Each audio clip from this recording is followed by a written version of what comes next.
What's good, Denver? It's Shelly Martinez, your host of Chopping It Up with Shelly at Hollywood Barbershop. This is the barbershop.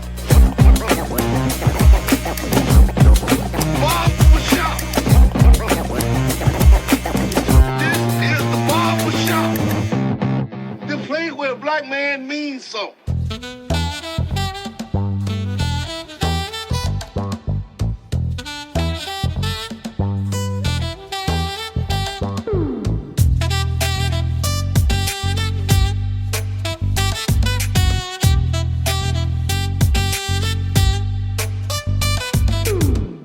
What's good, Denver? It's Chopping Up with Shelly over here at Hollywood's Barbershop. I have a couple of special guests in the house tonight. Some of Denver's best.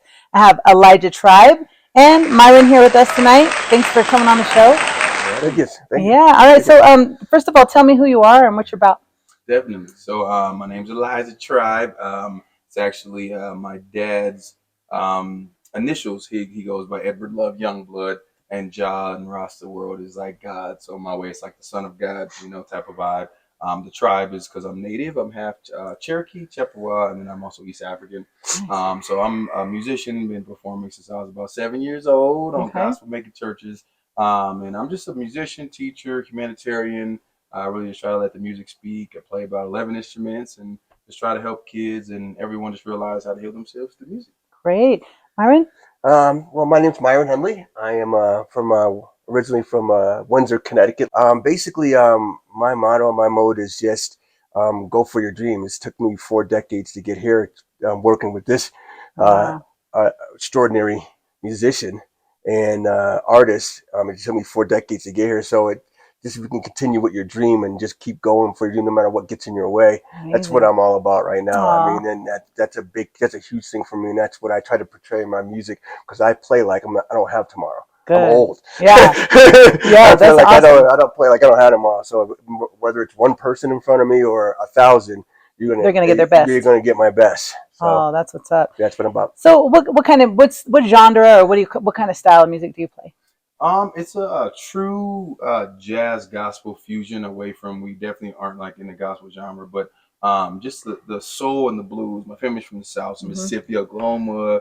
My dad's from Detroit, so it's really a fusion of Motown. My dad was a DJ out there for a number of years. So I'm seeing, Michael Jackson and Jackson 5, like record down the street from him as a kid. So it's definitely, soulful, funky, got a little bit of everything to it. I definitely say the reggae element definitely comes in as well. But and then I do alternative rock as well. But it's very just soulful, feel good music. That's kind of what we call it. So. And it sounds very unique. It is. So what do you guys call yourselves? Elyjah Tribe is the name of the band. Okay. And so I was gonna say, I always tease. So big brother, man. Myron's my best friend. I call him my guardian angel. Without him, I'd probably be dead, jail, or in prison. Okay. Good job. Being honest. But I always tease him. It's just our music is just, it's something revolutionary that hasn't been heard. There aren't a lot of artists who combine acoustic guitar with saxophone. Okay. You'll hear it with piano or whatever, but usually on stage, I believe I usually play drums. Yep. With that saxophone backing tracks that I make all myself. And then it's just a very unique sound, and that's what we always hear from people there. So I was like, I've never heard this before. So it's just, that's what they tell us. That's what they tell us mainly, is that never seen a jazz saxophone and a guitar.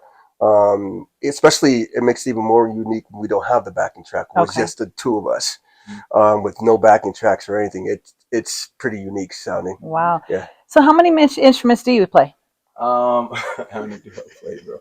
I tell people 11. It probably goes to like 13. Yeah. Okay. I just was one of those kids where, I was in church like 4 or 5 days a week, kind of thing. Bible study this day, mom's choir rehearsal for the women's choir. So I was mentored by Louis Belson, who started the drum company Remo. So the double kick pedal, you hear the rock musicians play the stuff like that. He invented that. Oh wow! He used to play for Etta James, Frank Sinatra, James Brown. So I was exposed to just high levels of excellent jazz: Thelonious Monk, Coltrane, Herbie Hancock, people of that nature. So I play xylophone, ukulele, guitar, bass, organ, piano, drums, banjo, singing. any type of percussion, hand percussion as well. Harmonica? Yeah, harmonica. Really? Harmonica too. Yeah. Okay, all right, good. That's amazing. What about you, Myron? I play just one instrument, but I play But you're a master. But I play them all. I can play tenor sax, I can play baritone sax, soprano sax. Alto is what I'm working with right now. Since I had to put my soprano away a little bit. Our genre music is we're pushing it a little hard. You know, even with our bluesy songs, we're pushing it, and you really can't push a soprano sweet, nice, smooth jazz kind of thing. And with the music that what we're playing with right now, it's more soulful and it's more pushing the limits. And I gotta be able to push. You can't really push soprano. Yeah. Gotta be gentle with it. And Elijah told me. Well, tell me. Go ahead. Did you say something? No, it's just the alto. So the alto sax is like so we all know like Lisa Simpson. You know, it just has that look. It's that mystery to it, and it was so funny because he brought up the alto sax for one show, and I'm like, if you ever bring that soprano again, brother. No, put that thing in that funeral casket. It's just because it just adds the grit, and it's been wild because I'm working on Myron for almost a year and a half now, and when he first came to me, he's like, dude, no man, he's like, I'm an old guy, I just want to do a few shows, this and this. But I think like that's what the tribe part of Elyjah is that you have to build your community. Everybody wants things to change in this world, but doesn't want to put that work to help people grow and change. I try to put my time into people who want to change, but also that is shown through discipline. Like sometimes we wake up, every day you're not going to be motivated, you're just not. But he put in every Tuesday. We put in, I would say, 3 to 4 hours for a way year. more than that. Yeah, we were in places practicing 2:00 in the morning. Wow. And just getting it in, and like one of the things that I found out about his music is that if you're not in it, you can't play it. Yeah, you really if you're not really not going to listen to it, and you're really not going to feel it, and you're really not going to absorb it and get into and really feel it and really feel it out, and where he wants that tune to go and how you wanted to do it. He's a leader, man, but with that lead, he's allowed me to just do what I need to do. That's great. So with solos and things of that nature, but we've tried a lot of people. It's a two-man show. To me, his music is that you have to be with it. If you're not, it's going to be very difficult for you to play and how we both want the sound to be, especially live. Elyjah, how did you guys meet? We met at Goosetown Tavern, right here on Colfax at an open mic from a mutual friend of ours. I play a lot in different groups for like Musician for Hire, and one of his colleagues reached out to me and he's like, "Hey, this guy's looking for a keyboardist for the show. He's gonna pay you a little bit of money. It's a Herman's Hideaway. Shout out to Herman's Hideaway, by the way. Shout out. Yeah. So we met literally right down the street, and we really connected from Goosetown Tavern at the open mic. When we did Ain't No Sunshine. Ain't no sunshine when she's gone. That one. And I had asked Myron, I said, hey man, because it was the first time we met, so we were just kind of jamming at the open mic. I'm like, hey man, can I put a little funk on it? A little something. So instead of it being like, boom, boom, boom, boom, right? I was like, yeah, it's pretty funky. And people just went crazy for it. Wow. They started dancing. People don't usually dance Ain't No Sunshine. Right? Yeah. And so it was crazy. It was a lot of people in there that night, and it was nuts. It was like I looked at him, and we're on stage looking at each other like, and we got off stage. He goes, "We should probably work together." I said, "Yeah, let's start Tuesday." That's good. By the way, so the chemistry was instant. Yeah, it was pretty instant, and we've done about maybe 50, 60 shows. 50, sure. Yeah, I call it love at first sound. Yeah, That's what I always tease us. That's amazing. So what kind of projects have you guys finished in the past? Like, what have you done together? And if there's anything like big that you've done on your own that you'd like to tell me about, we could do that too. Yeah, you want to maybe go first? The projects that we've done together. We just dropped a single. Called "Let's Ride." That was big for me because I've never been in the studio before, so that was really huge. I bet the sound was just amazing, huh? It was amazingly different than it is live, probably. Yeah.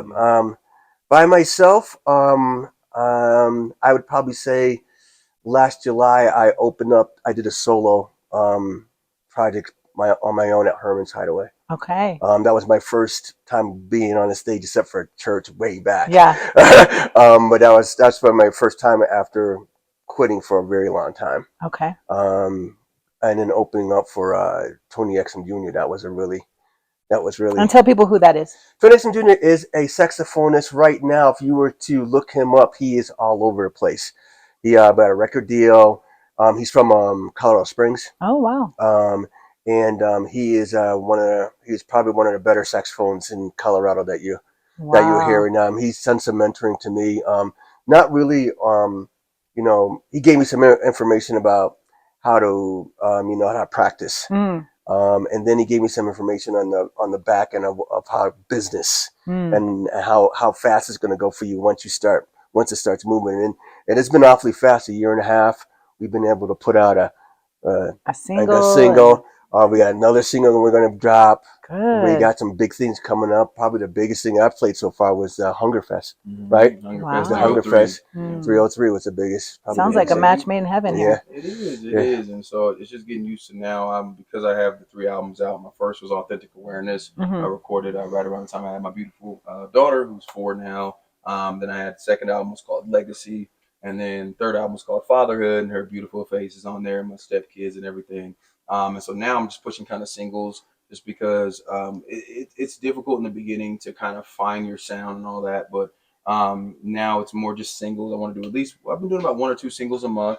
I have a new single coming out called Making Love. It's a little spicy song. That one's coming out Friday this week. But our main thing is just releasing strong singles. Big shout outs to Doses Productions, by the way. Oh yeah. He produced Let's Ride as well as a song called By Me that we're going to be releasing next month. But yeah, so right now we're just pushing really pushing us just really strong singles, and we'll probably release that album in the spring. We'll be touring in Jamaica for a huge festival out there in February, and just traveling and just pushing the music constantly. So I probably have about 20 singles and then the 3 albums too. Wow, that's amazing. What do you guys? I mean, what's the big, end prize for you guys? Like, where do you guys see yourself going? Definitely. Let me take that one. Yeah, good. Okay. Yeah, good. The end prize, honestly, is using the millions of dollars that we're going to make through our music to open up our nonprofit organization. Okay. I'm originally born and raised in San Jose, California. Grew up going to college in Berkeley, San Francisco area, St. Mary's College, California. But I really want to find big commercial real estate to help house people and clothe people. I think that it's unacceptable that people are homeless and can't eat. And I think that until we start there as a community, I just don't understand when I see a church and it's a multi-million-dollar building and you got homeless people sleeping outside.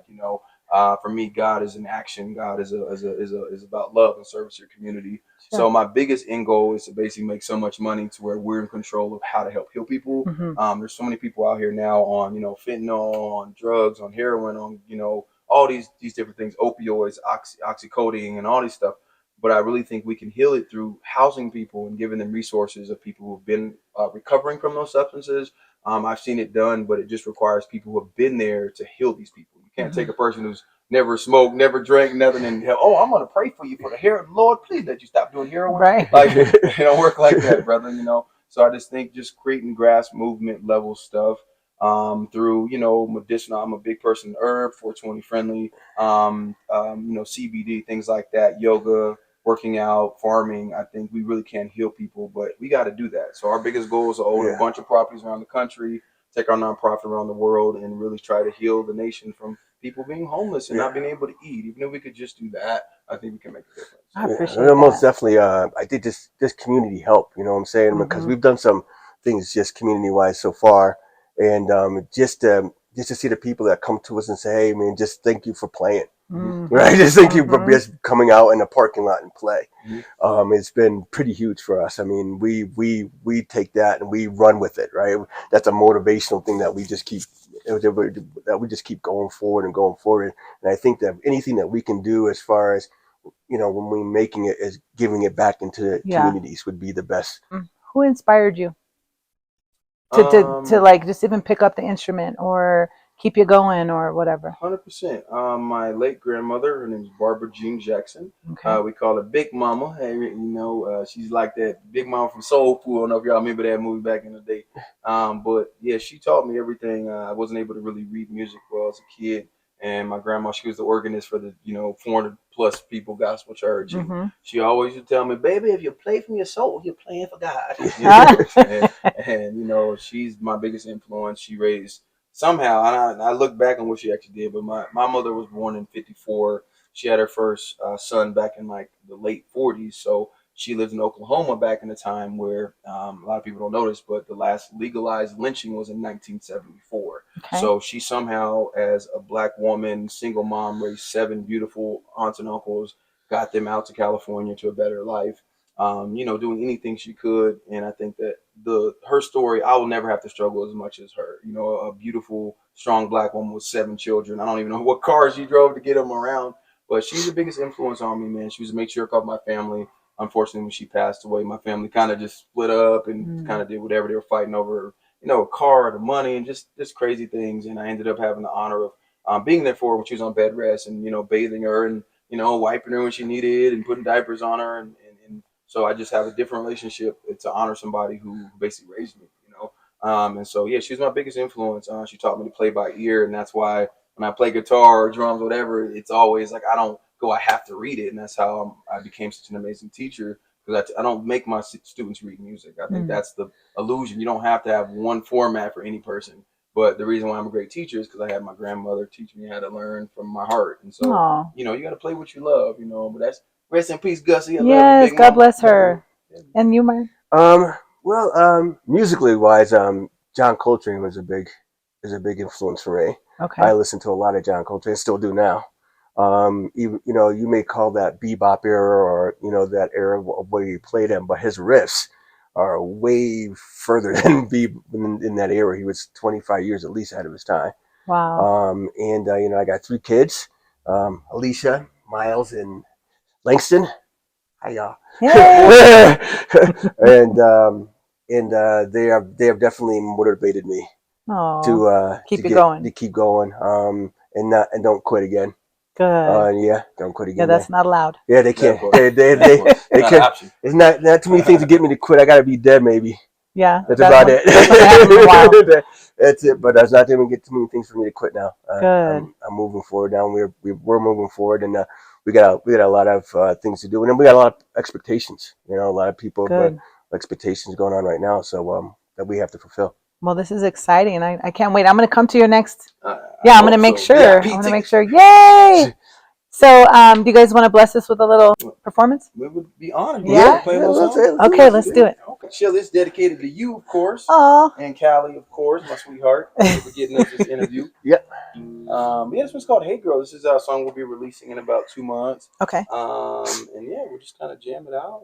Yeah, that sounds good to me. All right. Thank you guys very much for watching. We love you. Truth, love, and light is the only motto we follow. Truth doesn't always feel good, but it sets you free. The more that you love yourself, you can heal the world. Love yourself first, and then you can inspire to be a light in the world. So truth, love, and light to y'all. This song's called "Hey Girl." Myron Hendley. Ready? Yeah. Let's get it.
get your name?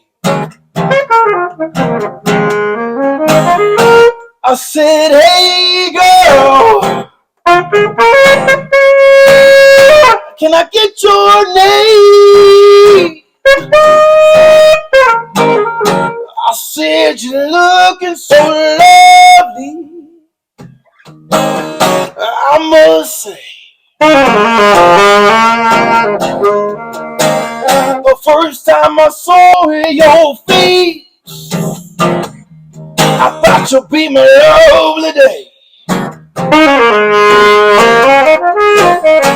But all you're bringing me right now is so much stress and so much pain. Oh, and then you cheated on the inside. Now I'm saying, hey girl, you know I got to walk away.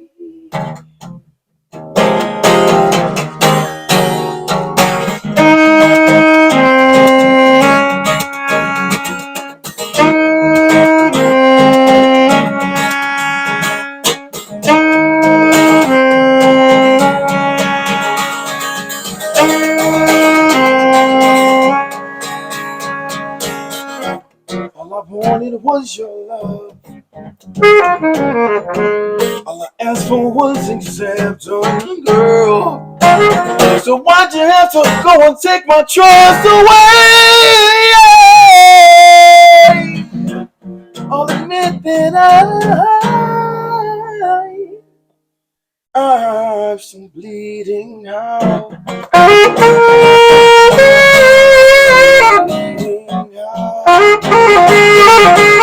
I'm still bleeding out. Girl, you threw me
all I asked for was acceptance.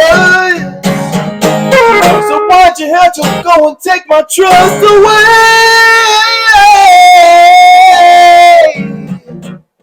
I'll admit that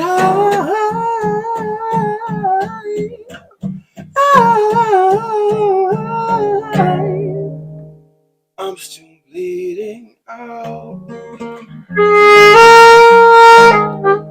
I'm still bleeding out because of you.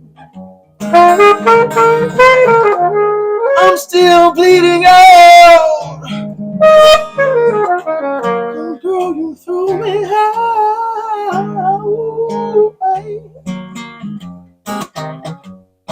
Girl, you threw me out.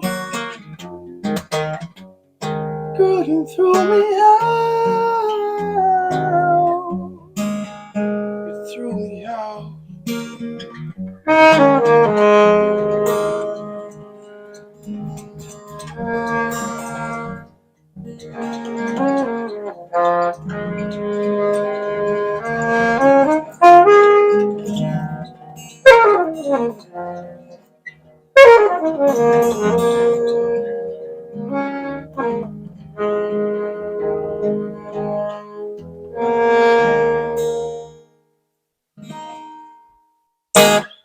That's Hey Girl, y'all.